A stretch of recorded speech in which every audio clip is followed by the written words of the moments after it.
এরা মরা না, এরা হলো জিন্দা। এদের সম্মান বাড়াইয়া দিবেন একজন, জবান খুলে বলুন তিনি কে?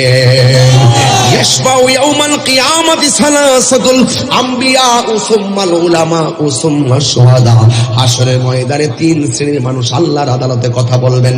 এক নম্বর হলো নবীগণ, দুই নম্বর হলো আলেমগণ, তিন নম্বর হলো শহীদগণ। তাইলে আল্লাহর পথে জীবন দিলে আমার আল্লাহ কি দাম বাড়ায় না কমায়?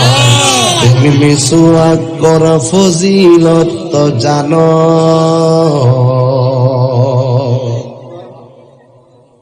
কেউ যদি নবীর বিরুদ্ধে কথা কয়ে যে ফিলিস্তিন যুদ্ধ চলতেছে না, এক শ্রেণীর গুমটা মৌলবী আছে, টিকটক মৌলবী, এরা কিন্তু প্রতিবাদ করে না।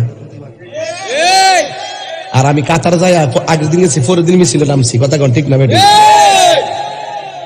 আবার কিছু কিছু ফিসাব আছে আমরা দেশ, আমরা আমরা আমরা লাইনে রই, খানকাত বয়া ফিসাবগিরি করে। আল্লাহ হুজুর, ফিসাব হুজুর, ওই ফিলিস্তিন মুসলমান